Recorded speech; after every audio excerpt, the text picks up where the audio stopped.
37 ವರ್ಷಗಳ ಹಿಂದೆ ಧರ್ಮಸ್ಥಳದಲ್ಲಿ ಅಸಹಜ ಸಾವನ್ನಪ್ಪಿದ್ದ ಪದ್ಮಲತಾ ಪ್ರಕರಣದ ಮರು ತನಿಖೆಗೆ ಅವರ ಕುಟುಂಬದವರು ಈಗ ಆಗ್ರಹಿಸಿದ್ದಾರೆ.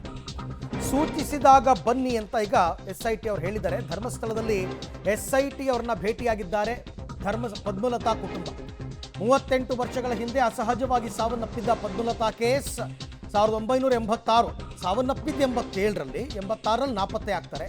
ಪದ್ಮಲತಾ ಸಹೋದರಿ ಇಂದ್ರಾವತಿಯವರು ಎಸ್ಐಟಿಗೆ ದೂರನ್ನ ಕೊಟ್ಟಿದ್ದಾರೆ. ಪ್ರಕರಣವನ್ನ ಮರು ತನಿಖೆ ನಡೆಸಬೇಕು ಅಂತ ಒತ್ತಾಯಿಸಿದ್ದಾರೆ. ನೇತ್ರಾವತಿ ನದಿ ತೀರದಲ್ಲಿ ಕೊಳೆತ ಸ್ಥಿತಿಯಲ್ಲಿ ಪತ್ತೆಯಾಗಿತ್ತು ಪದ್ಮಲತಾ ಅವರ ಮೃತದೇಹ. ನಾಪತ್ತೆಯಾಗಿದ್ದ 57 ದಿನಗಳ ಬಳಿಕ ಅವರ ಮೃತದೇಹ ಪತ್ತೆಯಾಗಿತ್ತು. 1986 ಡಿಸೆಂಬರ್ 22ನೇ ತಾರೀಕು ಅವರು ನಾಪತ್ತೆಯಾಗ್ತಾರೆ. ಬೋಳಿಯಾರ್ನಿಂದ ಧರ್ಮಸ್ಥಳದ ಕಡೆಗೆ ಬಂದು ಧರ್ಮಸ್ಥಳದ ಕಡೆ ಅವರು ನಾಪತ್ತೆ ಆಗ್ತಾರೆ. 56 ದಿನಗಳ ಬಳಿಕ ಅಸಹಜ ಸ್ಥಿತಿಯಲ್ಲಿ, ಕೊಳೆತ ಸ್ಥಿತಿಯಲ್ಲಿ ಅವರ ದೇಹ ಪತ್ತೆಯಾಗಿತ್ತೆ. ಆ ಕಾಲದಲ್ಲೇ ಇದನ್ನು CID ತನಿಖೆ ನಡೆಸಿತ್ತು. CID ತನಿಖೆ ಆಗಿತ್ತು ಆ ಕಾಲದಲ್ಲೇ. ಆದರೆ CID ಅವರು ಇದನ್ನು ಇತ್ಯರ್ಥವಾಗದ ಪ್ರಕರಣ ಅಂತ ನಿರ್ಧರಿಸಿ ತನಿಖೆಯನ್ನು ಮೊಟಕುಗೊಳಿಸಿತ್ತು.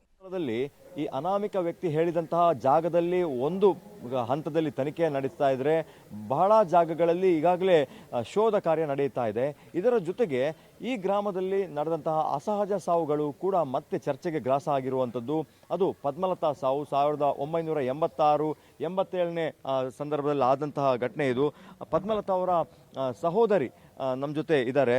ಮೇಡಮ್, ನಿಮ್ಮ ಒತ್ತಾಯ ಏನು?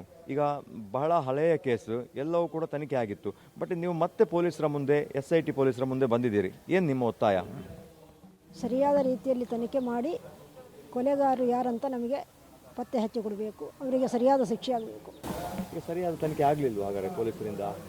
ಸರಿಯಾದ ತನಿಖೆ ಆಗಿದ್ರೆ ಕೊಲೆಗಾರರು ಸಿಗ್ತಿದ್ರಲ್ಲ. ಸರಿಯಾದ ತನಿಖೆ ಆಗಲಿಲ್ಲ. ಯಾಕೆ ಆಗಲಿಲ್ಲ ಗೊತ್ತಿಲ್ಲ, ಆ ಬಗ್ಗೆ ಗೊತ್ತಿಲ್ಲ. ಆದರೆ ತನಿಖೆ ಸರಿಯಾದರೆ ಧರ್ಮಸ್ಥಳ ಬಸ್ ಸ್ಟ್ಯಾಂಡಲ್ಲಿ ಬಂದಿಳಿದ ಹುಡುಗಿ ಎಲ್ಲಿ ಹೋದ್ಲಂತ ಪತ್ತೆ ಹಚ್ಚಲಿಕ್ಕೆ ಸಾಧ್ಯ ಆಗದೇ ಅಲ್ಲ, ಮಾಡಲಿಲ್ಲ. ಎಷ್ಟು ದೂರ ಮನೆ ಬಸ್ ಸ್ಟ್ಯಾಂಡಿಂದ? ಬಸ್ ಸ್ಟ್ಯಾಂಡಿಂದ 2 ಮೈಲು, 2 ಕಿಲೋಮೀಟರ್ಗಿಂತ ಹೆಚ್ಚು, 3 ಕಿಲೋಮೀಟ್ರ್. ಏನು ಡೌಟ್ ನಿಮಗೆ? ಯಾರ ಮೇಲೆ ಡೌಟು? ಪ್ರಭಾವಿ ಕುಟುಂಬದ ಮೇಲೆ ಡೌಟ್. ಈಗ ಧರ್ಮಸ್ಥಳ ಪೊಲೀಸರು ತನಿಖೆ ಮಾಡಿದರು, ಆಮೇಲೆ CODಗೆ ಹೋಯ್ತದು. ಈ ತನಿಖೆಯ ಸಂದರ್ಭದಲ್ಲಿ ನಿಮ್ಮನ್ನು ಸರಿಯಾಗಿ ಎನ್ಕ್ವೈರಿ ಎಲ್ಲ ಮಾಡಲಿಲ್ವಾ? ಆ್ಯಕ್ಚುಲಿ ಆರೋಪ ಏನು ನಿಮಗೆ? ಪೊಲೀಸರ ಮೇಲೆ ಇರುವ ಆರೋಪ ಏನು? ಪೊಲೀಸರ ಮೇಲೆ ಆರೋಪ ಅಂತ ಹೇಳಿದರೆ, ನಾವು ನಮಗೆ ಸಂಶಯ ಇದೆ ಅಂತ ಹೇಳಿ ಯಾರೊಬ್ಬರನ್ನು ಅವರು ತನಿಖೆ ಮಾಡಲಿಲ್ಲ. ನಮ್ಮವರನ್ನೇ ತನಿಖೆ ಮಾಡ್ತಾಯಿದ್ರು. ನಮ್ಮಂದರೆ ನಮ್ಮ ತಂದೆ ಒಟ್ಟಿಗೆ ಒಡನಾಟದಲ್ಲಿದ್ದವ್ರನ್ನ ಮಾತ್ರ ತನಿಖೆ ಮಾಡಿದ್ದಾರೆ. ನಾವು ಆರೋಪಿಸಿದವ ಯಾರನ್ನು ತನಿಖೆ ಮಾಡಲಿಲ್ಲ ಅವರು. ಈಗ ತಂದೆಯವರ ಮೇಲೆ ಒಂದು ಆರೋಪ ಬಂದಿತ್ತು, ಯಾವುದೋ ಒಂದು ಕೌಟುಂಬಿಕ ವಿಚಾರಕ್ಕೆ ಹೊಡೆದ್ರು, ಹಾಗಾಗಿ ಅವರು ಡೆತ್ ಆಯಿತು. ಈ ಥರದೊಂದು ಆರೋಪಗಳು ಹೊರಗಿಂದ ಕೇಳಿ ಬರ್ತಿದೆ. ಈ ಆರೋಪಗಳಿಗೆ ನೀವೇನು ಹೇಳ್ತೀರಿ ಅಂತ? ಅಂಥದ್ದೊಂದು ನಡೆದೇ ಇಲ್ಲ. ಕೌಟುಂಬಿಕ ಕಲಹವೂ ನಡೆದಿಲ್ಲ, ಅಂಥದ್ದು ನಡೆದಿಲ್ಲ. ಮತ್ತೆ ಯಾಕೆ ಆರೋಪ ಮಾಡ್ತಾರೆ? ಅಲ್ಲ, ಶಿಕ್ಷೆ ಆಯ್ತು ಅದರಲ್ಲಿ? ಅವರಿಗೆ ಶಿಕ್ಷೆ ಆಯ್ತಾ? ಇಲ್ಲ. ಹೇಗೆ? ತಂದೆಗೆ ಏನಾಯಿತು? ತಂದೆಗೆ ಏನೂ ಆಗಲಿಲ್ಲ, ಅಂಥದ್ದೊಂದು ನಡೆದೂ ಇಲ್ಲ. ಇದೊಂದು ಸುಮ್ಮನೆ ಆರೋಪ. ಅದು ಯಾರೋ ಹೀಗೆ ಏನಾದ್ರೆಲ್ಲ ಬೇಕಲ್ಲ, ಹಾಗೆ ಆರೋಪ ಮಾಡ್ತಾ ಇರ್ಬೋದು, ನನಗೆ ಗೊತ್ತಿಲ್ಲ ಆ ಬಗ್ಗೆ. ಈಗ ಬಹಳ ಹಿಂದಿನ ಕೇಸು, ಯಾರನ್ನ ಎನ್ಕ್ವೈರಿ ಮಾಡಬೇಕು ಅಂತ ಹೇಳೋದು ನೀವು? ಈಗ ಒಂದು ಅದರ ಜೊತೆಗೆ ಈಗ SIT ಬಂದಿರೋದ್ರಿಂದ ನಿಮ್ಮೊಂದು ಹೊಸ ಆಸೆ ಹುಟ್ಟಿದೆ, ನ್ಯಾಯ ಸಿಗಬಹುದು ಅನ್ನುವಂಥದ್ದು. SIT ಪೊಲೀಸರು ಏನು ಹೇಳಿದರು? SITಯ ಮುಂದೆ ನಾವು ಅರ್ಜಿ ಕೊಡಲಿಕ್ಕೆ ಹೋಗಿದ್ದೆವು. ಅದರಲ್ಲಿ ಆಫೀಸಲ್ಲಿ ಜನ ಇರಲಿಲ್ಲ. ಅವರು ಬಂದ ನಂತರ ತಿಳಿಸ್ತೇನೆ ಹೇಳಿದ್ದಾರೆ. ಬಂದ ನಂತರ ಹೋಗಿ ಅರ್ಜಿ ಕೊಡ್ತೇವೆ. ನೀವು ಲಿಖಿತ ದೂರು ಕೊಡ್ತೀರಾ? ತಂದಿದ್ದೀರಿ? ತಂದೀವಿ. ಏನು ಅಂತ ಒತ್ತಾಯ ಮಾಡಿದ್ದೀರಿ? ಇದೇ ನಿಮ್ಮಲ್ಲಿ ಹೇಳಿದ ಅದೇ ರೀತಿ, ಅಂದರೆ ತನಿಖೆ ಪತ್ತೆ ಹಚ್ಚಲಾಗದ ಕೇಸ್ ಅಂತ ರಿಪೋರ್ಟ್ ಕೊಟ್ಟಿದ್ದಾರೆ ಅವರು. ಅದು ಪತ್ತೆ ಹಚ್ಚಲಾಗದ ಕೇಸಲ್ಲ, ಪತ್ತೆ ಹಚ್ಚಲೇಬೇಕು. ಅದೇ ನಮ್ಮ ಒತ್ತಾಯ. ಪತ್ತೆ ಹಚ್ಚಬೇಕು, ಆರೋಪಿಗಳನ್ನು ಕಂಡುಹಿಡಿಬೇಕು ಅಂತ. SIT ಕಚೇರಿಗೆ ಎಷ್ಟೊತ್ತಿಗೆ ನಿಮಗೆ ಬರಲಿಕ್ಕೆ ಹೇಳಿದ್ದಾರೆ? ಮತ್ತು ಯಾರೆಲ್ಲ ನೀವು ಭೇಟಿ ಹೋಗ್ತೀರಾ? ನೀವು ಒಬ್ಬರೇ ಹೋಗ್ತೀರಾ ಅಥವಾ ನಿಮ್ಮ ಫ್ಯಾಮಿಲಿ ಅಥವಾ ಹೋರಾಟಗಾರರು ನಿಮ್ಮ ಜೊತೆ ಇದ್ದಾರಾ? ನಮ್ಮ ಫ್ಯಾಮಿಲಿಯವರು ಇದ್ದಾರೆ, ಹೋರಾಟಗಾರರು ಇದ್ದಾರೆ. ಯಾರೆಲ್ಲ ಫ್ಯಾಮಿಲಿಯಲ್ಲಿ? ಯಾರೆಲ್ಲ ಫ್ಯಾಮಿಲಿಯಲ್ಲಿ ಮೈದುನ ಇದ್ದಾರೆ. ಈಗ ತಂಗಿಯ ಗಂಡ. ನೀವು ಅಕ್ಕ? ಹೌದು, ತಂಗಿಯ ಗಂಡ. ನಿಮ್ಮ ತಂಗಿಯ ಗಂಡ? ಹೌದು. ಹೋರಾಟಗಾರರಿದ್ದಾರೆ? ಹೋರಾಟಗಾರರು. ಯಾರ ನೇತೃತ್ವದ ಹೋರಾಟ ಇದು? ಹೇಗೆ? ಅಲ್ಲ, ಯಾರಿರ್ತಾರೆ ಅಂತ ಒಟ್ಟು ಗಟ್ಟಿ ನಿಮ್ಗೊಂದು? CPM ಪಾರ್ಟಿಯ ಕಾರ್ಯಕರ್ತರು ಇರ್ತಾರೆ. ಆರಂಭದಿಂದ CPM ನಿಮಗೆ ಸಪೋರ್ಟ್ ಮಾಡಿದೆ, ಯಾಕೆ ಅದು? ನಮ್ಮ ತಂದೆ CPM ಪಾರ್ಟಿಯ ಕಾರ್ಯಕರ್ತರಾಗಿದ್ದರು. ಗೆದ್ದಿದ್ರು ಅವರು? ಪಾರ್ಟಿಯ ಕಾರ್ಯಕರ್ತರಾಗಿ ಅವರಿಗೆ ನಡೆದಾಡುವಷ್ಟು ಸಮಯ ಪಾರ್ಟಿ ಕಾರ್ಯಕರ್ತರಾಗಿ ಓಡಾಡ್ತಿದ್ರು. ಅವತ್ತಿನಿಂದ ಇವತ್ತು CPM ನಿಮ್ಮನ್ನು ಕೈ ಬಿಡಲಿಲ್ಲ? ಇಲ್ಲ. ಏನು ನಿರೀಕ್ಷೆ ಇದೆ ಸರ್ಕಾರದ ಮುಂದೆ, ಪೊಲೀಸರ ಮುಂದೆ ಹೇಳಿ ಒಂದು. ನಿರೀಕ್ಷೆ ಅಂದರೆ ಸರಿಯಾದ ರೀತಿಯಲ್ಲಿ ತನಿಖೆ ಮಾಡಿದರೆ ಕೊಲೆಗಾರರನ್ನು ಪತ್ತೆ ಹಚ್ಚಬಹುದು ಅಂತ ಹೇಳುವ ನಿರೀಕ್ಷೆ ಇದೆ. ಧನ್ಯವಾದ. ಇದು ಪದ್ಮಲತಾ ಅಕ್ಕ ಅವರ ಮಾತು. ಪೊಲೀಸರ ಮೇಲೆ ಮತ್ತೆ ನಮಗೆ ನಿರೀಕ್ಷೆ ಇದೆ, ಅದರ ಜೊತೆಗೆ ನಮಗೆ CPM ಪಕ್ಷ ಬೆಂಬಲವಾಗಿ ನಿಂತಿದೆ, ಹಾಗಾಗಿ ಅವರು ನ್ಯಾಯ ಒದಗಿಸಿಕೊಡ್ತಾರೆ, ನಮ್ಮ ಕುಟುಂಬದ ಜೊತೆ ಅವರು ನಿಲ್ತಾರೆ ಅನ್ನುವಂತಹ ಮಾತುಗಳನ್ನು ಆಡಿದ್ದಾರೆ. ಕ್ಯಾಮರಾ ಪರ್ಸನ್ ಪುನೀತ್ ಜೊತೆ Deepak Jain, public TV, Mangaluru.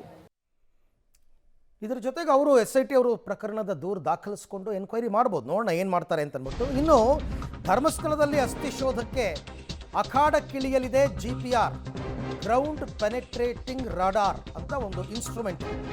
ದೂರುದಾರನ ಮನವಿಯಂತೆ GPR ಅನ್ನು ತರಿಸ್ತಾ ಇದ್ದಾರೆ SIT ಅವರು. ಇವತ್ತು ಸಂಜೆ ಬೆಳ್ತಂಗಡಿ ತಲುಪುತ್ತೆ GPR ಉಪಕರಣ. ಅಂದರೆ ಅದನ್ನು ಪರ್ಚೇಸ್ ಮಾಡೋದಕ್ಕೆ ತುಂಬ ಕಾಸ್ಟ್ಲಿ, ಹಾಗಾಗಿ ಬಾಡಿಗೆಗೆ ತರ್ತಾ ಇದ್ದಾರೆ ಉಪಕರಣವನ್ನು. ಇವತ್ತು ಬೆಳ್ತಂಗಡಿಗೆ ತಜ್ಞರ ಜೊತೆಗೆ GPR ಉಪಕರಣ ಕೂಡ ಬರ್ತಾ ಇದೆ. ಹಾಗಾಗಿ ಬಹುತೇಕ ನಾಳೆ 13ನೇ ಪಾಯಿಂಟ್ನಲ್ಲಿ ಈ ಉಪಕರಣವನ್ನು ಬಳಸಿ ಶೋಧ. ಈ ಉಪಕರಣ ಭೂಮಿಯನ್ನು ಕೊರೆಯಲ್ಲ, ಜಸ್ಟ್ ಒಂದು ಸ್ಕ್ಯಾನಿಂಗ್ ಮಷಿನ್ ಥರ ಭೂಮಿ ಮೇಲೆ ಆ ಚಕ್ರಗಳು ಹೋಗ್ತಾ ಇರುತ್ತೆ, ಆ ಸ್ಕ್ಯಾನ್ ಮಾಡ್ತಾ ಇರುತ್ತೆ. Radar, radio detecting and ranging ಅಂತ ಕರೀತಾರೆ. ಅದು ಭೂಮಿಯ ಒಳಗಡೆ ಏನಿದೆ ಅಂತಕ್ಕಂಥದ್ದನ್ನು ಪತ್ತೆ ಹಚ್ಚುತ್ತೆ. ಆ ಕೆಲಸ ನಾಳೆಯಿಂದ ಆರಂಭ ಆಗುತ್ತೆ. ಈ ಎಲ್ಲ ವಿಚಾರಕ್ಕೆ ಸಂಬಂಧಪಟ್ಟಂತೆ ಮತ್ತಷ್ಟು ಮಾಹಿತಿ ನನ್ನ ಕೊಲೀಗ್ ಮುರಳೀಧರ್ ಅವರಿಂದ ಪಡ್ಕೊಳ್ಳೋಣ. ಮುರಳಿ, ಈಗ GPR ವ್ಯವಸ್ಥೆ ಆಗಿದ್ದಾದರೂ ಹೇಗೆ, ಮತ್ತು ಇದರಿಂದ ಏನೆಲ್ಲ ಪತ್ತೆ ಹಚ್ಬೋದು? ಕೇವಲ ಸ್ಕೆಲಿಟನ್ ಮಾತ್ರ ಇದು ಐಡೆಂಟಿಫೈ ಮಾಡುತ್ತಾ, ಅಥವಾ ಬೇರೆ ಬಂಡೆಗಳ ಕಲ್ಲು ಅಥವಾ ಮೆಟಲ್ ಎಲ್ಲನೂ ಪತ್ತೆ ಹಚ್ಚುತ್ತಾ? ಹೇಗೆ ವರ್ಕ್ ಆಗುತ್ತೆ, ಸತ್ಯಾಂಶ ಹೊರಬರ್ಬೋದಾ ಅಂತ? ಅರವಿಂದ್, ಪ್ರಮುಖವಾಗಿ ಈ GPR ಏನಿದೆ, GPR ಅಂದ್ರೆ ಇದು ಅಸ್ಥಿಪಂಜರ ಅಥವಾ ಇದು ಕಬ್ಬಣ ಅಥವಾ ಇದು ಬೇರೆ ಯಾವುದೋ ಬಂಡೆ, ಈ ರೀತಿಯ ಯಾವುದನ್ನು ಕೂಡ ಪತ್ತೆ ಹಚ್ಚೋದಿಲ್ಲ. ಇದು ಕಂಪ್ರೆಷನ್ ಏನಿರುತ್ತೆ, ಆ ಕಂಪ್ರೆಷನ್ ಅನ್ನ ವೇವ್ಗಳ ಮೂಲಕ ವಾಪಸ್ ಹೊರಗಡೆ ಕೊಡುತ್ತೆ. ಹೊರಗಡೆನ ಕೊಟ್ಟ ಸಂದರ್ಭದಲ್ಲಿ ಆ ಜಾಗದಲ್ಲಿ ಗುಂಡಿ ಅಗೆಯುವಂತ ಕೆಲಸವನ್ನ ಮಾಡಬೇಕಾಗಿರುವಂಥದ್ದು. ಯಾಕಂದ್ರೆ ಪ್ರಮುಖವಾಗಿ ಈ 13ನೇ ಪಾಯಿಂಟ್ ಏನಿದೆ, 13ನೇ ಪಾಯಿಂಟ್ ಆತ ತೋರಿಸುವಂತ ವಿಸ್ತೀರ್ಣ 40 ಅಡಿ ಅಗಲ, 30 ಅಡಿ ಉದ್ದದಷ್ಟು ಅಗಲದಷ್ಟು ವಿಸ್ತೀರ್ಣವನ್ನ ತೋರಿಸಿದ್ದಾನೆ. ವಿಸ್ತೀರ್ಣವನ್ನ ತೋರಿಸಿದ ಹಿನ್ನೆಲೆಯಲ್ಲಿ ಅಷ್ಟು ಜಾಗವನ್ನ ಅಗೆಯಲಿಕ್ಕೆ ಸಾಧ್ಯ ಇಲ್ಲ. ಯಾಕೆಂದ್ರೆ ಅಲ್ಲಿ ಟ್ರಾನ್ಸ್ಫಾರ್ಮರ್ಗಳಿದಾವೆ, ಏನೋ ವಿದ್ಯುತ್ ಕಂಬಿಗಳಿದಾವೆ. ಅದಾದ ನಂತರ ಪಕ್ಕದಲ್ಲೇ ಒಂದು ಡ್ಯಾಮ್ ಕೂಡ ಇದೆ ಅನ್ನೋದ್ರ ಬಗ್ಗೆ ಮಾಹಿತಿಗಳು ಸಿಗ್ತಾ ಇದಾವೆ. ಸ್ನಾನಘಟ್ಟದ ಡ್ಯಾಮ್ ಕೂಡ ಇದಾವೆ. ಅಲ್ಲಿ ಆ ರೀತಿ ತೆಗೆದಿರೋ ಸಂದರ್ಭದಲ್ಲಿ ಸಾಕಷ್ಟು ತೊಂದರೆಗಳು ಆಗ್ತವೆ ಅನ್ನೋ ಹಿನ್ನೆಲೆಯಲ್ಲಿ ಅಷ್ಟು ದೊಡ್ಡ ವಿಸ್ತೀರ್ಣವನ್ನ ತೆಗಿಲಿಕ್ಕೆ ಸಾಧ್ಯ ಇಲ್ಲ. ಎಲ್ಲೆಲ್ಲಿ ಈ ರೀತಿಯ GPR ಅನ್ನ ಏನೋ ರೋಲ್ ಅನ್ನ ಮಾಡ್ತಾರೆ, ರೋಲ್ ಅನ್ನ ಮಾಡಿದ ಸಂದರ್ಭದಲ್ಲಿ ಕಂಪ್ರೆಷನ್ ಎಲ್ಲಿ ಬರುತ್ತೆ, ಕಂಪ್ರೆಷನ್ ಅಥವಾ ವೇವ್ಗಳಂತೇನೆ ಹೇಳ್ತೀವಿ, ಅದು ಯಾವಾಗ ವಾಪಸ್ ರಿಸೀವ್ ಅನ್ನ ಪಡ್ಕೊಳ್ತಾರೆ ಅಂತ ಜಾಗಗಳನ್ನ ಗುರುತನ್ನ ಮಾಡುವಂಥದ್ದು. ಅಂದ್ರೆ ಅಷ್ಟು ಜಾಗವನ್ನು ಸಂಪೂರ್ಣವಾಗಿ ತೆಗಿಲಿಕ್ಕೆ ಸಾಧ್ಯ ಆಗದೆ ಇರೋ ಸಂದರ್ಭದಲ್ಲಿ ಕಂಪ್ರೆಷನ್ ಇರುವಂತ ಜಾಗಗಳನ್ನ ಗುರುತು ಮಾಡಿಕೊಂಡು ಅಲ್ಲಿ ತೆಗೆಯುವಂತ ಕೆಲಸಗಳನ್ನ ಮಾಡ್ತಾ ಇದ್ದಾರೆ. ಯಾಕಂದ್ರೆ ದೂರದಾರ ಪದೇ ಪದೇ GPR ಅನ್ನ ಬಳಸಬೇಕು, GPR ಅನ್ನ ಕೊಡಿಸ್ಬೇಕು. ಯಾಕಂದ್ರೆ ಆತ ಒಬ್ಬ ಅನಕ್ಷರಸ್ಥ ಅನ್ನೋದ್ರ ಬಗ್ಗೆ ಕೂಡ ಒಂದು ಮಾಹಿತಿಗಳು ಸಿಗ್ತಾ ಇದೆ. ಆದ್ರೆ ಆತನಿಗೆ GPR ಮಾಹಿತಿ ಯಾವ ರೀತಿ ಬಂತು ಅನ್ನೋದ್ರ ಬಗ್ಗೆನೂ ಕೂಡ ಒಂದಷ್ಟು ಸಾಮಾನ್ಯವಾದ ಸಣ್ಣ ಕುತೂಹಲ ಇದ್ದಿದ್ದೆ. ಆದ್ರೆ ಆತನ ಏನು ಮನವಿಯ ಮೇರೆಗೆ ಈಗ SIT ಅಧಿಕಾರಿಗಳು GPR ಅನ್ನು ಕೂಡ ಒದಗಿಸಲಿಕ್ಕೆ ಎಲ್ಲ ರೀತಿಯ ವ್ಯವಸ್ಥೆಯನ್ನು ಕೂಡ ಮಾಡ್ಕೊಂಡಿದ್ದಾರೆ. ಇವತ್ತು ಬಾಡಿಗೆಯ ಮೂಲಕ GPR ಬೆಳ್ತಂಗಡಿಗೆ ಬರ್ತಾ ಇದೆ.